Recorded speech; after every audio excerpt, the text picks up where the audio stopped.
El 28 de mayo de 2009, un fuerte temblor derribó el puente La Democracia en la ciudad noroccidental de El Progreso, tierra natal de Roberto Micheletti. El 28 de junio del mismo año, un fuerte sismo político derrocaría al presidente constitucional de la República, Manuel Zelaya, que es secuestrado en su casa por militares y llevado por la fuerza hacia Costa Rica, al buen estilo golpista de los años 80.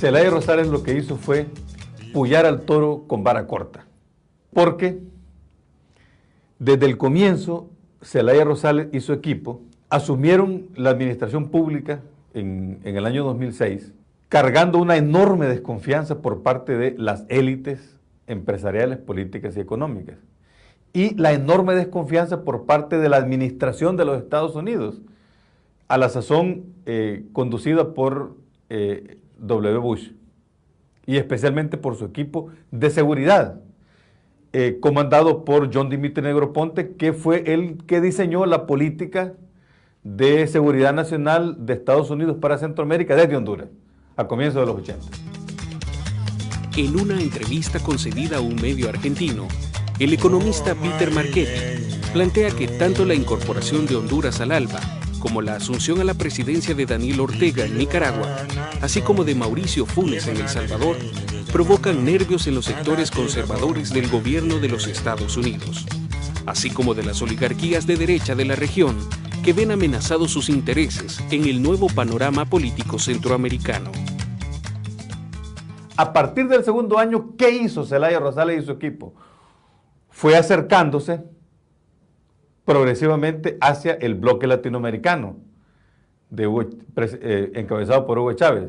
Y ese acercamiento hacia el exterior, hacia un corredor distinto al de Estados Unidos, fue generando todavía mayor desconfianza, una desconfianza que se fue convirtiendo en una crítica feroz por parte de los sectores de las derechas más duras y fundamentalistas de Honduras, respaldadas por este sector de los Estados Unidos.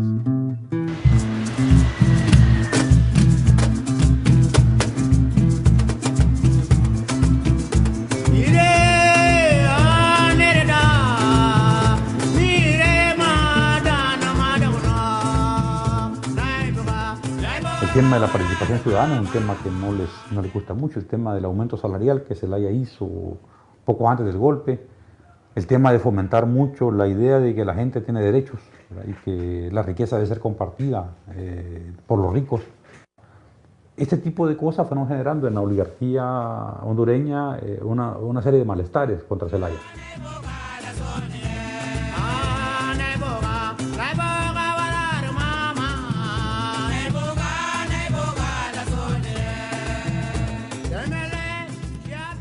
Además de verlo como una traición a lo que él supuestamente tenía que hacer proveniendo de las filas oligárquicas, porque no hay que olvidar que Zelaya venía de las filas de los terratenientes hondureños.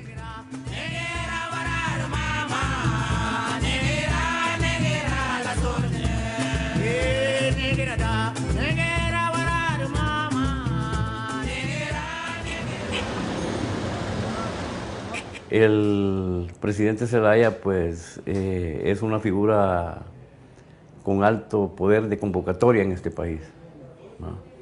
Aún a los que no pertenecen al Partido Liberal, nacionalistas y de los otros partidos que no son liberales, habíamos visto en el presidente Zelaya pues, y en su política, un instrumento que venía a responder pues, a una serie de necesidades postergadas en este pueblo.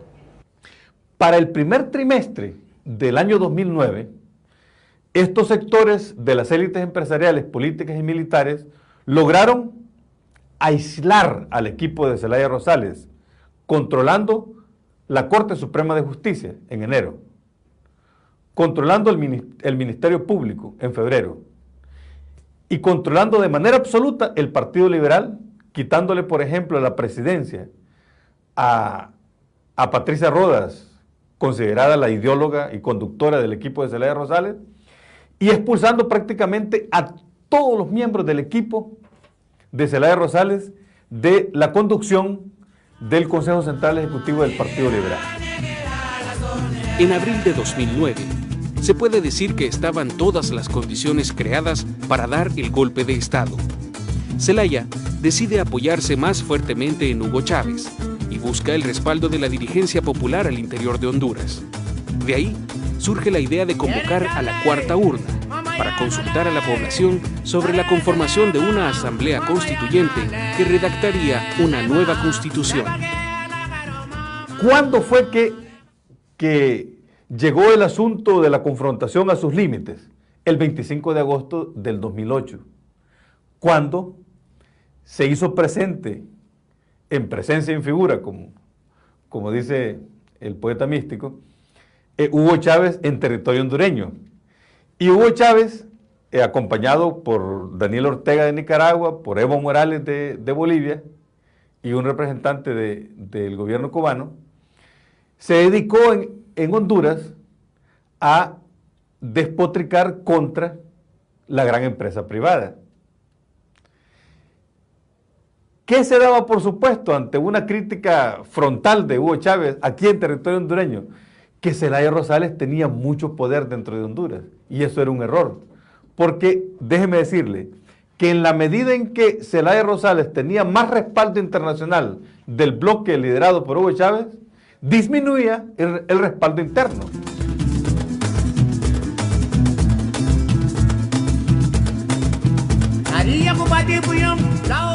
Esa redacción de una nueva constitución fue entendida por las élites empresariales, políticas y militares como la estratagema de Zelaya Rosales y su equipo, y detrás a Hugo Chávez, para perpetuar a este equipo en el gobierno, independientemente de que se reeligiera Zelaya Rosales u otro de su equipo, porque solamente prolongando su presencia podían así entonces garantizar los compromisos que ya habían firmado con la Alianza Bolivariana para las Américas.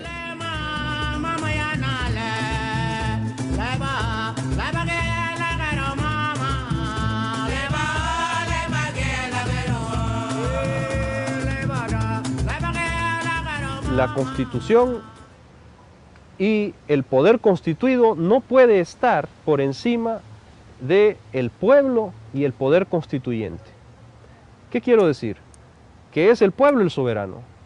Por lo tanto, cuando una constitución no funciona, debe cambiarse. Marchetti asegura que Centroamérica ha sido siempre más conservadora que Suramérica. Por eso surgieron los movimientos guerrilleros en Nicaragua, Guatemala y El Salvador, como una reacción a esa derecha tan cerrada, tan troglodita. Estados Unidos manejó a su antojo esta situación, haciendo en Honduras una base militar propia, desde donde se manejaba la estrategia contrainsurgente hacia estos tres países. Primero, económicamente, a través de las bananeras, y luego con la contrainsurgencia en los años 80. Los sectores de las élites empresariales, políticas y económicas tenían detrás el enorme respaldo de las fuerzas de los Estados Unidos, que habían tenido una enorme presencia en la década de los 80 en el territorio hondureño. Una cosa es Obama y la gente más cercana a él del Partido Demócrata, y otra cosa es los funcionarios, muchos funcionarios que vienen en el Estado norteamericano desde los gobiernos de Reagan, de Bush, que se han venido enquistando en el poder del Estado y tienen su propia política. Y muchos de ellos están enquistados en la política exterior.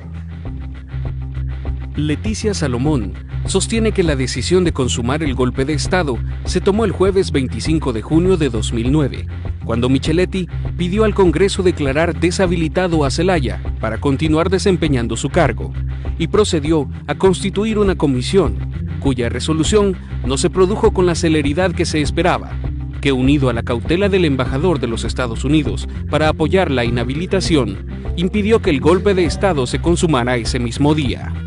Lo que buscaban era crear en Honduras una barrera de contención para desde Honduras impulsar el proceso de debilitamiento del proyecto de Hugo Chávez. En la revista nicaragüense Envío, Moreno sostiene que Thomas Shannon, subsecretario para Asuntos Hemisféricos del Departamento de Estado del gobierno de Barack Obama, días antes del 28 de junio, había estado en Honduras para entablar diversas reuniones con quienes después protagonizarían el golpe de Estado y la seguirían sosteniendo durante más de 4 meses. Con los datos que se han ido viendo después y con el papel que ha tenido, y además con el historial tremendo que tiene Shannon al interior de la política de Estados Unidos como una de las personas más duras y decididas en buscar salidas militares, es obvio que esas visitas previas estaban vinculadas con algún tipo de relación con quienes iban a implementar el golpe de Estado. Yo no podría darte una opinión, no tengo una valoración coherente, digamos, o estructurada sobre ese planteamiento que lo he escuchado en algunos sectores de la resistencia y en algunos sectores, digamos, en América Latina, más allá de Honduras, como bien estás diciendo. Sin embargo, me parece que son concepciones o interpretaciones de los acontecimientos del 28 y de su evolución que merecen respeto y que merecen ser analizadas, ¿verdad? En términos generales, el golpe de Estado en Honduras se acabó justificando por las supuestas intenciones de Zelaya de reelegirse, por la intromisión de Hugo Chávez en la política hondureña, por el peligro del socialismo del siglo XXI y por la inconstitucionalidad de convocar a un plebiscito popular a través de una cuarta urna en las elecciones presidenciales del 28 de noviembre de 2009, para conformar una asamblea constituyente y reformar la actual constitución hondureña. Pero tras de ello hay más. Él quiso jugar con las reglas convencionales de la democracia y los golpistas estaban jugando con reglas antidemocráticas. Entonces él ahí como que no tuvo la disposición o el talante o el carácter para decirme la juego. Métanme preso, hagan un proceso, maten, ¿verdad? Y ahí vamos a ver qué viene después. Él se movió siempre en el marco de cuidar su vida, que tiene razón de hacerlo, tiene derecho, no podemos cuestionar eso, pero también en el marco de la legalidad, pensando quizás que la OEA y las Naciones Unidas iban a ser capaces, ¿verdad?, de doblegar a los golpistas. Fue una mala apuesta de Zelaya. Y nosotros vimos y conocimos de que esa madrugada, después que le dieron el golpe, en la mañanita, ¿verdad?, que le dieron el golpe, cuando se conocieron las noticias, se lo llevaron secuestrado el presidente. Pero baja el avión o el helicóptero, no recuerdo bien, en Palmerola. Ahí se echa combustible. ¿Por qué ahí no se detuvo, dice uno, por qué no capturaron, pues, a los que llevaban secuestrado al presidente, ¿verdad? Sino que le dan combustible y se va para Costa Rica. Y en Costa Rica, ¿por qué no capturaron a los secuestradores del presidente? Sino que, ¿cómo no aquí lo recibimos? ¿Y por qué esa gente impunemente se va de regreso? Sacar a Zelaya del poder solo fue un elemento dentro del esquema norteamericano. Algunos analistas definen esto como un golpe de Estado en construcción, de largo alcance, aún no acabado y que tendría 3 momentos puntuales. Una vez que se da el golpe, Zelaya Rosales vuelve su mirada hacia Estados Unidos. Hillary Clinton, en lugar de proponer una negociación inmediata entre Estados Unidos, Zelaya Rosales y los golpistas internos, traslada la papa caliente hacia Centroamérica y le pasa la bola a el presidente de Costa Rica, Oscar Arias. Se intentó tener una postura sobre el golpe en Honduras por parte del encargado de negocios del gobierno de los Estados Unidos en El Salvador, Robert Blau, pero la encargada de comunicaciones nos dijo que ya se había recibido la solicitud pero todavía no tenían respuesta. Pero en un caso hipotético, si se adhiriera al ALBA, El Salvador sería un peligro para los intereses de Estados Unidos. Es una decisión soberana de El Salvador, ser o no ser un miembro de un grupo como ALBA. ¿Se la respetaría en caso de que...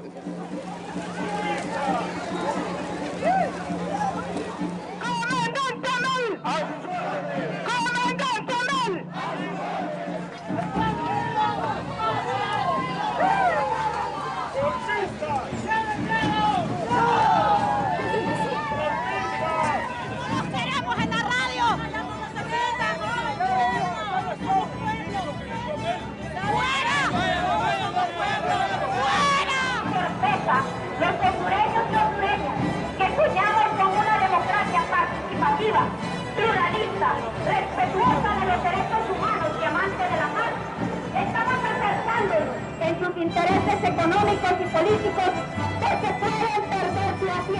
La justificación del golpe de Estado fue la renuncia que supuestamente había firmado y sellado Manuel Zelaya, en la que indicaba que lo hacía por razones de salud y para preservar la paz de la nación. La carta presentaba fecha de jueves 25 de junio, día en que se había planificado el golpe de Estado como producto de las conversaciones entre Micheletti y el general Romeo Vázquez, en la cual esperaban inhabilitar al presidente de la República. Pero antes del 28 poca gente pensaba que podía darse un golpe de Estado.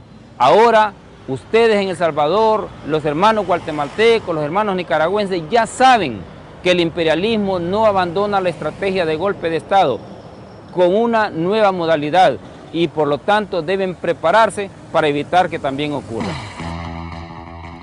Según el boletín Amecate Corto, los políticos hondureños no consideran que se haya realizado un golpe de Estado porque supuestamente siguen existiendo los tres poderes del Estado.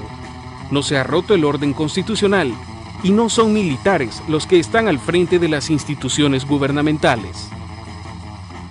Con el golpe de Estado algo quedó patente: el colapso del modelo político bipartidista que a lo largo de cerca de 3 décadas ha venido definiéndose en Honduras como un cogobierno entre los liberales y los nacionalistas, que se han ido turnando en la administración pública, pero se turnan en la presidencia de la República. No es ninguna diferencia, sino que solamente se alternan y se distribuyen los poderes. Pero quienes dirigen el Partido Liberal y quienes dirigen el Partido Nacional son los mismos personajes que tienen las mismas acciones en las mismas empresas.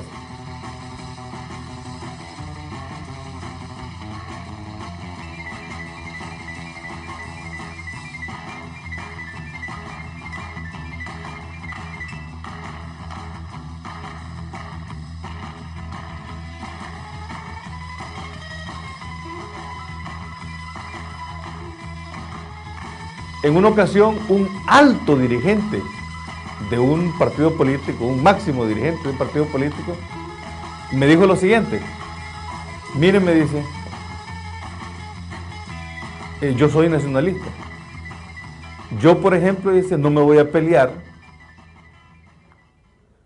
con un dirigente del Partido Liberal, porque con ese dirigente estoy profundamente unido en acciones comunes en la banca, en el comercio, en la industria textil, en la industria de la energía.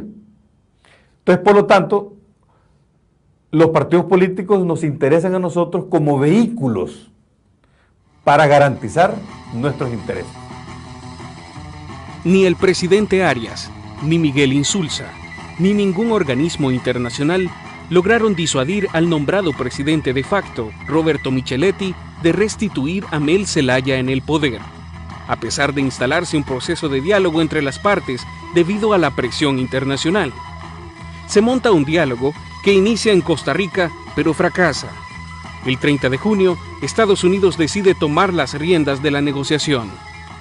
Entonces viene Chano y entonces pone las cartas sobre la mesa. No me puedo regresar a Estados Unidos sin una firma. O sea, una vez más, el interés no es Honduras, sino que lo que viene Chano es a quitarse un problema que la política interna de Estados Unidos está teniendo, porque ya el caso hondureño se está convirtiendo en un problema interno, porque los republicanos están demandando una salida política, a cambio de respaldo a la política internacional del presidente Barack Obama.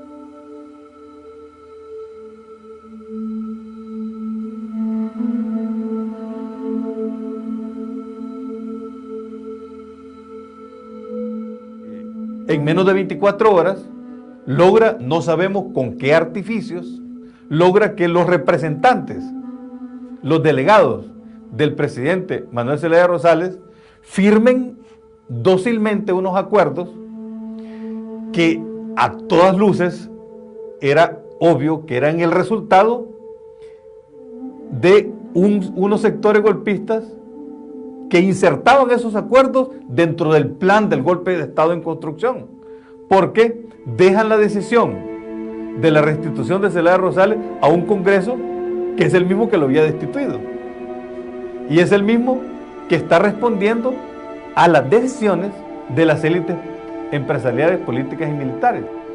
Con Mel Zelaya técnicamente anulado y con el apoyo de Estados Unidos hacia los golpistas, había que legitimar el golpe.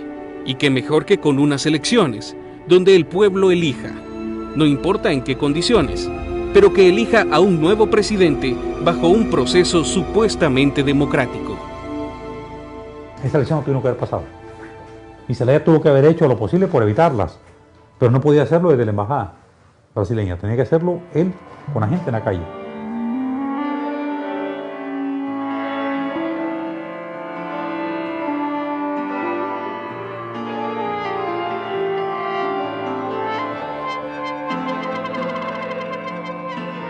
Pero desde la óptica de muchos países que la gente ha votado por ese presidente ya lo legitima. Y a medida que el tiempo pase, esto se va a consolidar a nivel regional, a nivel internacional.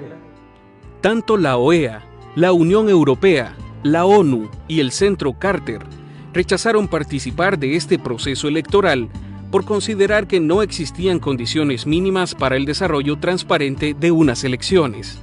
Pero nuestro país tuvo participación por parte de representantes de Arena como Armando Calderón Sol y Norman Quijano, así como otros partidos de derecha centroamericana, que no deslegitimaron el golpe y lo consideraron una acción democrática y respetable. Nuestro llamado a nivel de la resistencia era a no participar en el proceso electoral, a no avalar un proceso porque era un proceso ficticio, era un proceso que estaba amarrado y que por lo tanto no había ninguna garantía, ¿verdad?, para asegurar que era un proceso que se iba a desarrollar con toda la legitimidad y con toda la transparencia, si siendo quienes los que vigilaron el proceso eran los que dieron el golpe de Estado. Soy periodista, disculpe, estoy haciendo mi trabajo. Estoy haciendo mi trabajo. Permiso, voy a pasar al otro lado.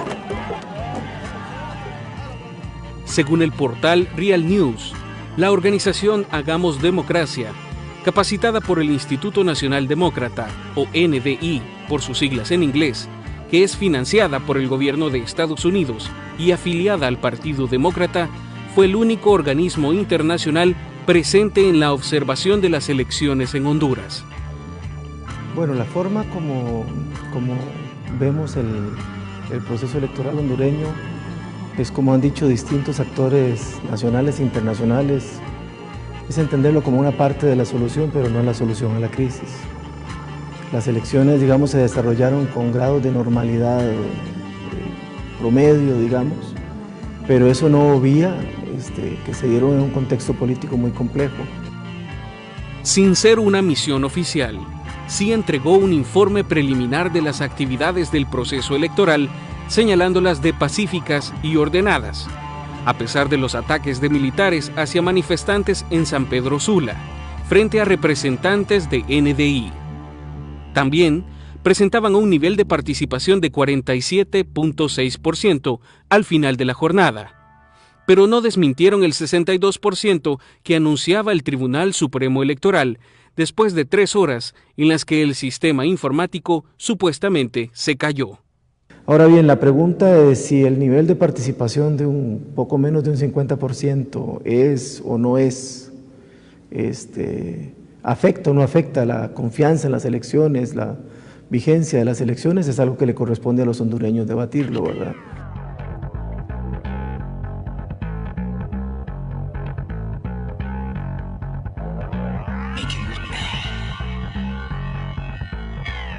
La primera etapa tiene 3 pasos.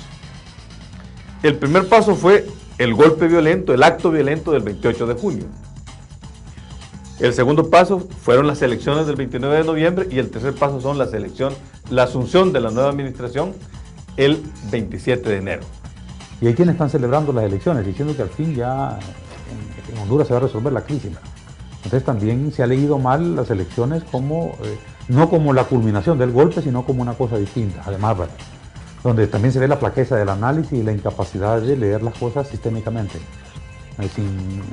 con incapacidad de conectar el golpe con las elecciones. Para la resistencia no hay ninguna otra alternativa más que continuar la lucha por conquistar la convocatoria de una Asamblea Nacional Constituyente desde la perspectiva del pueblo hondureño, no cualquier Asamblea Nacional Constituyente, porque también en los sectores dominantes se empieza a hablar de una asamblea constituyente, se empieza a hablar de reformas incluso constitucionales, pero reformas constitucionales nada más decorativas. Nosotros pretendemos no una simple reforma constitucional, sino una nueva constitución de la República que responda a las aspiraciones de este pueblo que por centurias han venido siendo negadas. En El Salvador nos quedamos en una ambigüedad en la cual pareciera que, como vos decís, eso pasaba en un lugar muy remoto de la tierra, ¿verdad? No hay nomás, ¿verdad? No con fuerzas armadas que se parecen mucho a las nuestras, no con élites mediáticas que se parecen mucho a las nuestras, no con grupos empresariales que se parecen mucho a los nuestros, ¿verdad? No con una cultura política muy parecida a la nuestra. En El Salvador, el hecho de que el FMLN intentó ayudar a reingresar al presidente constitucional de Honduras, Manuel Zelaya, a su país después del golpe, fue motivo de discusión en los medios, porque los partidos de derecha consideraban que el presidente Funes debía mantenerse al margen del conflicto y no respaldar ni al FMLN en su acción, ni al presidente depuesto. Tampoco de parte de nuestro gobierno hubo una postura firme, contundente y clara acerca de ese golpe de Estado y de cómo posicionarse ante él. Hubo más lucidez en Sudamérica por la experiencia que tienen y por la visión histórica que tienen.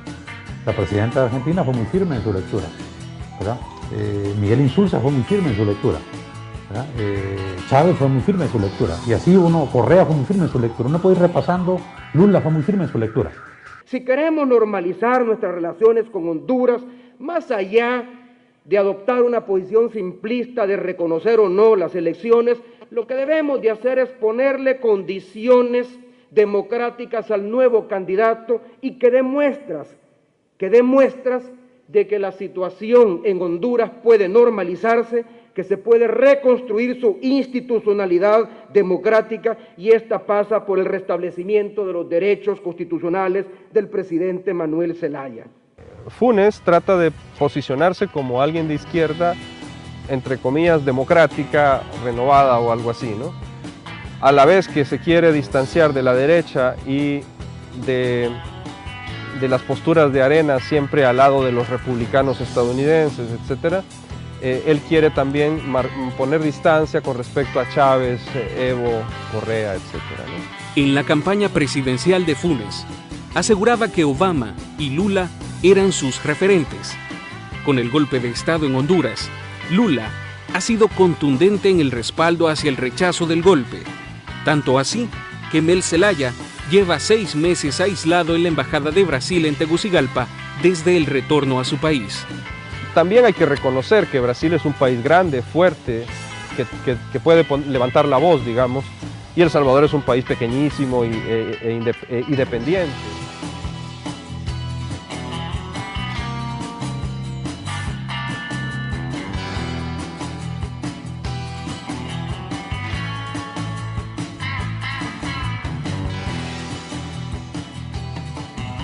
Yo no creo que sea necesario tener siempre esa postura de servilismo y un poco como hasta canallesca, ¿no?, con los Estados Unidos, de vamos a ver qué es lo que ellos dicen, no vaya a ser que los molestemos. Yo no creo que eso sea aquello que los salvadoreños queremos. Yo creo que eso también tiene que cambiar, ¿no? Funes, al plegarse al movimiento hecho por Clinton y Arias, Alan García, etcétera, también estratégicamente es incorrecto a mi juicio, porque está en cierta forma avalando un movimiento que se ha dado en Honduras, que yo no digo que se vaya a repetir exactamente aquí o podría repetirse de la misma forma, pero bueno, es una posibilidad.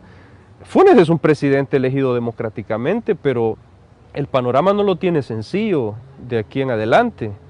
Le conviene a un presidente ser claro de que no se va a aceptar golpes de Estado porque se lo pueden dar a él. O sea, eso es evidente. Los diseños institucionales no garantizan, por ser democráticos, necesariamente la existencia de sociedades democráticas.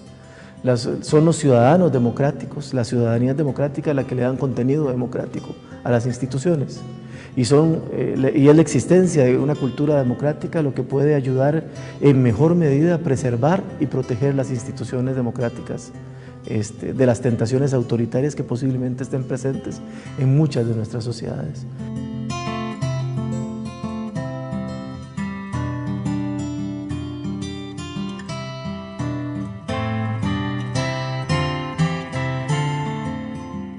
El FMLN en eso no ha tenido ambigüedad. Ahora, el presidente Funes, me imagino que sus asesores y también el canciller Hugo Martínez han mostrado una postura que ha oscilado, ha sido ambigua, ha sido, por ejemplo,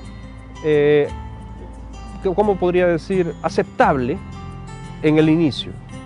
La postura más débil, si lo vemos desde una perspectiva estratégica de largo plazo, no es la del FMLN, sino la de Funes, ¿sí? El que más arriesga es él, porque él sabe, yo creo que sus asesores también, que su futuro político sin el FMLN es bastante precario, ¿no? Además, y este es un punto definitivo en nuestro gobierno, no vamos a ingresar al ALBA y ni siquiera lo estamos considerando. Tenemos ya un lugar de pertenencia como nación y debemos trabajar para institucionalizarlo y fortalecerlo cada vez más. Pero por otro lado, no olvidemos que para el FMLN y para Funes, mantener una distancia aceptable es sano. Si el partido se fusiona con Funes y se pliega totalmente a él, un descalabro de Funes arrastra al partido.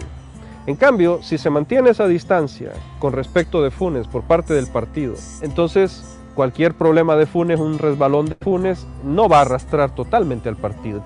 Que un gobierno que quiera cambiar las cosas en un país latinoamericano o centroamericano necesita forzosamente respaldo popular, ¿verdad?, en todos los momentos de los procesos. Si un gobierno se aísla, ¿verdad?, de la gente, ¿verdad?, no puede asegurar que los cambios vayan a tener un final feliz. Que la amenaza golpista está siempre presente en sociedades donde el estamento militar, las élites de poder, los medios de comunicación no están dispuestos a ceder cuotas importantes de poder que favorezcan a los sectores populares.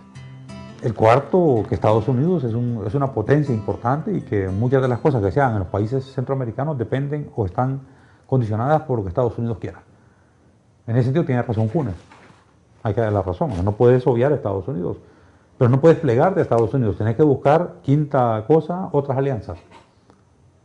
Tenés que buscar otras salidas, tenés que tener otros apoyos.